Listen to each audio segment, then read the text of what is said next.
Nation and वो क्या होता है भाई, ये देश एक ही है ना, थोड़े अलग अलग देश है।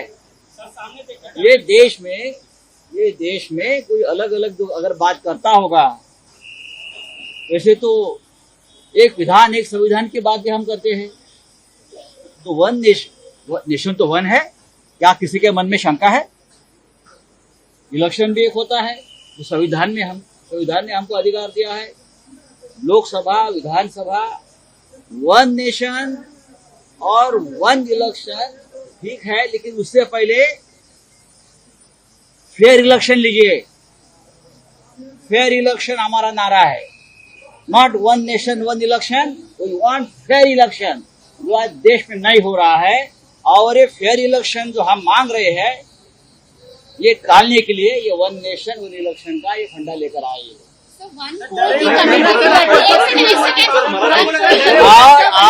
और ये मुझे लगता है एक षड्यंत्र है चुनाव आगे धकेलने के लिए। ये लोग चुनाव ही नहीं लेना चाहते। रामनाथ कोविंद जी के अंडर, रामनाथ कोविंद जी जब राष्ट्रपति थे तो उनके तरफ ध्यान किसी ने दिया नहीं है सरकार ने। अब बेचारे रिटायर हो गए तो उनके ऊपर जिम्मेदारी दी है। ठीक है, देख लेंगे। सर, गठबंधन से डरे हुए हैं, इसलिए आपको लग रहा है? इंडिया से डरे हुए लोग, ये लोग बौखला गए हैं, डर है उनके मन में, डर है, इसलिए दर दिन एक नया फंडा लेकर आते हैं। कल यहाँ हमारी मीटिंग चल रही है, तो मीटिंग के ऊपर से ध्यान हटाने के लिए ये सब लेकर आते हैं। आप देखो, देखिए, भारत एक बहुत बड़ा लोकतांत्रिक देश है, डेमोक्रेटिक देश है।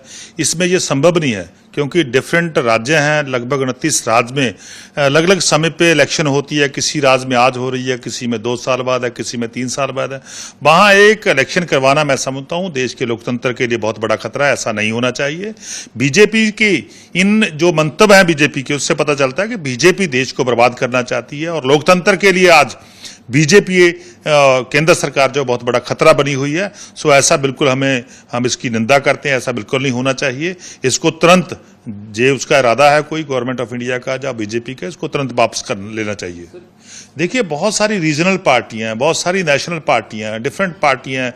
किसी पार्टी का आधार किस स्टेट में है, तो जो लैंग्वेज बेस पे या किसी और एरिया बेस पे जो पार्टी बनी हुई है, उनके लिए बहुत बड़ा नुकसान होगा। कहीं जोग्राफिकली जब बात करते हैं, जो हिमाचल की बात करते हैं, जम्मू कश्मीर की बात करते हैं, असम की बात करते हैं, वहाँ जोग्राफिकली वहाँ बहुत इम्पॉसिबल होगा कि एक समय इलेक्शन हो। सो मेरा मानना है कि बिल्कुल जो सिस्टम अब चल रहा है, इसको ही चलने देना चाहिए। और इसमें कोई भी जो पेनिट्रेशन है बीजेपी की तरफ से, वो बहुत ही घातक देश के लिए सिद्ध होगी। इंडिया अलायंस की मीटिंग लगातार जारी है। बहुत सारी नई पार्टियां जो हैं उसको ज्वाइन कर रही हैं। मैं देख रहा था आज कि बहुत सारी पार्टियां जो सेंटर के खिलाफ हैं, वो लगातार अपने आप जो है उस अलायंस में ज्वाइन कर रही है, जो बहुत अच्छा संकेत है। मैं समझता हूं आज देश को बचाने की जरूरत है।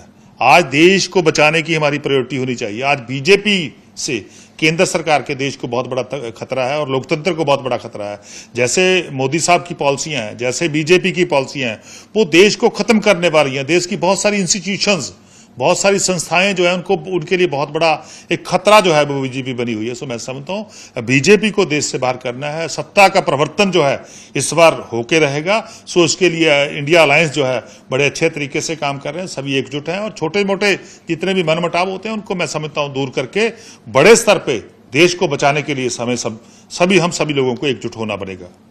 देखिए, संसदीय शासन प्रणाली की और संसदीय जो व्यवस्था होती है, उसकी सारी मान्यताओं और परंपराओं को ये गवर्नमेंट तोड़ रही है, अनदेखी कर रही है। स्पेशल सेशन अगर बुलाना था तो ये मर्यादा के अंदर होता केंद्र सरकार के कि वो विपक्ष की सारी पॉलिटिकल पार्टी से एक इनफॉर्मल सही लेकिन बातचीत कर लेना चाहिए था।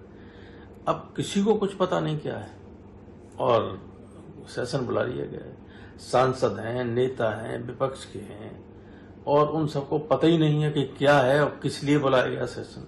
वरना जब सेशन बुलाया जाता तो बाकायदा उसकी क्या कार्यसूची है, किस किस दिन से बैठेंगे, उसमें क्या डिस्कशन होगा, कौन से बिल हैं, क्या चीज है, कौन से प्रस्ताव हैं, क्या रिजोल्यूशन है, कुछ भी किसी को नहीं मालूम। जैसे बिल्कुल गांव का प्रधान कोई अपनी मीटिंग बुला ले, जब जो चाहे सो लिख ले, वही स्थिति है इस गवर्नमेंट की। वन इलेक्शन जैसी चीजें आ सकती हैं और खबरें ये भी आ रही हैं कि रामनाथ कोविंद को वन नेशन वन इलेक्शंस की कमेटी का चेयरमैन भी बना दिया गया है और हो सकता है कि देश में एक चुनाव हो। देखिए, ये भी गलत है। पूर्व राष्ट्रपति को किसी पद पर नहीं किया जाना चाहिए, परंपरा ये है, किसी पर नहीं किया जाना। अगर किया है तो गलत किया है। Number 2, one nation one election की बात पहले भी चली थी, तो इस पर भी बाकायदा डिस्कशन होना चाहिए और डिस्कशन होने की कोई बात, कोई निर्णय लेना चाहिए। लेकिन ये है कि गवर्नमेंट निर्णय ले चुकी है और केवल संसद का सेशन बुला के उस पर ठप्पा लगाने की बात कर रही, तो बात दूसरी हुआ। और आज अहम ये है कि सब स्टेट वाइज कमेटी बन जाएंगी जो अपना सीट शेयरिंग करेंगे। सीट शेयरिंग सबसे इम्पोर्टेंट चीज है। और एक नेशनल कोऑर्डिनेशन कमेटी होगी और कुछ मैनिफेस्टो के लिए केंद्र स्तर पर क्या होना चाहिए, राज्यों के लिए अलग अलग क्या होना चाहिए, वो सब बन जाएंगे। There is no problem. बहुत ठीक प्रगति हुई। कन्वीनर चुन लिया गया है। कन्वीनर अभी नहीं चुन लिए गए हैं, हो सकता है आज कुछ हो जाए इस पर फैसला। 24 में क्या ये इंडिया अलायंस भारी पड़ेगी बीजेपी में? निश्चित रूप से भारी पड़ेगी। हम लगभग सारे देश में एक सीट पर सीधे बीजेपी से लड़ने की स्थिति में हो जाए। तो यही सब होंगे तमाशे, खिलवाड़, कमेटी, इरादे। पर सबसे चौंकाने वाली बात जो मुझे समझ में आ रही, लोकतांत्रिक प्रक्रिया नियमों से भी चलती है और परंपराओं से भी चलती है। इसमें कोई दो राय नहीं कि मंत्रिपरिषद के सलाह पर महामहिम राष्ट्रपति कोई भी कभी भी एक निश्चित समय के बाद बुला सकते हैं सत्र को, और जहां पे तो सत्र चल ही रहा हो, अवसान न हो, तो कभी बुला सकते हैं। परंतु ये परंपरा मैं पहली बार सुन रहा हूं, देख रहा हूं, अभी पढ़ लूंगा, शायद कोई उदाहरण हो।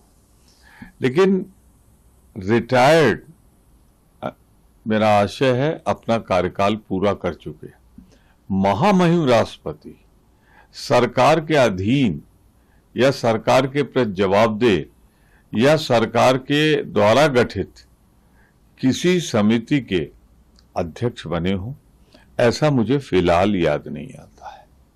आखिर क्यों?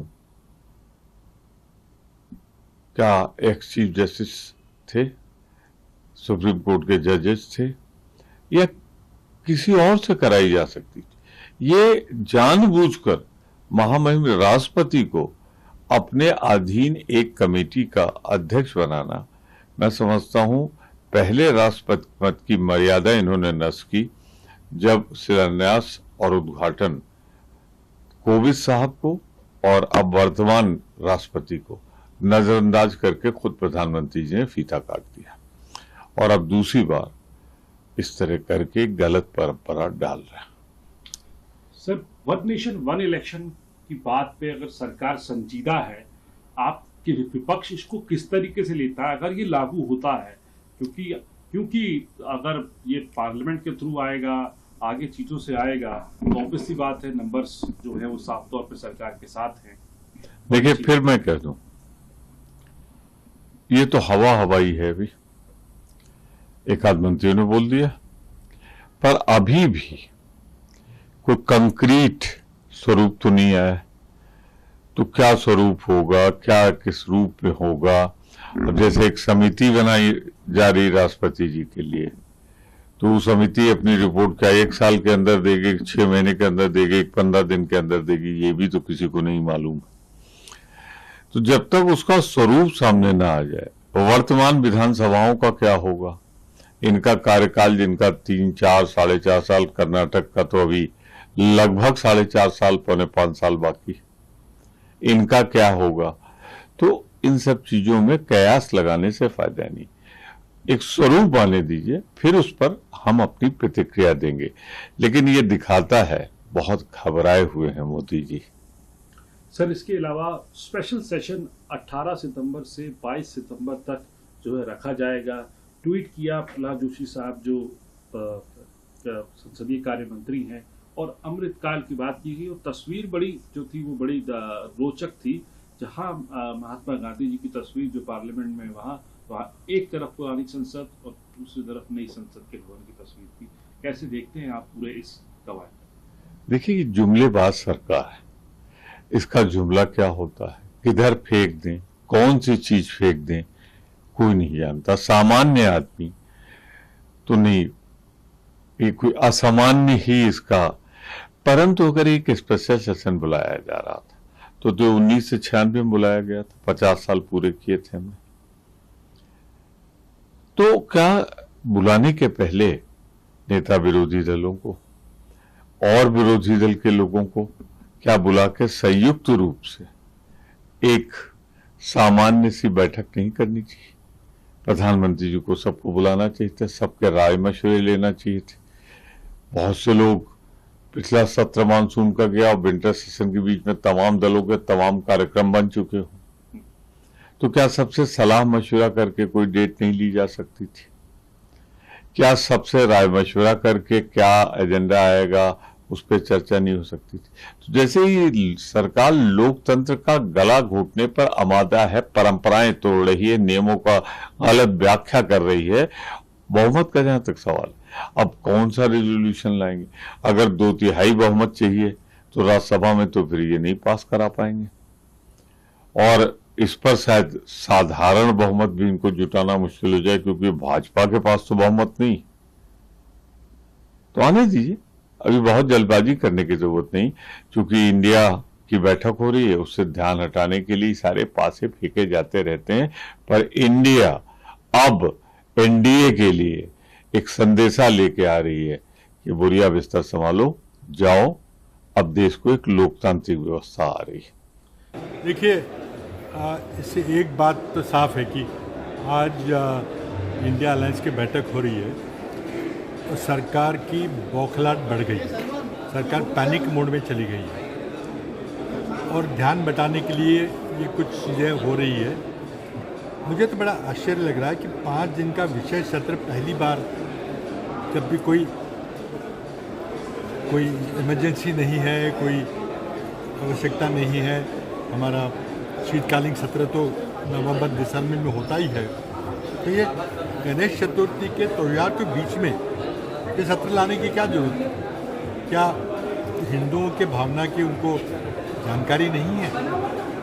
साथ ही में अब सत्र तो बुला लिया, अब दूसरी अफवाहें चला रहे हैं कि शायद वो यूनिफॉर्म सिविल कोड लाएंगे।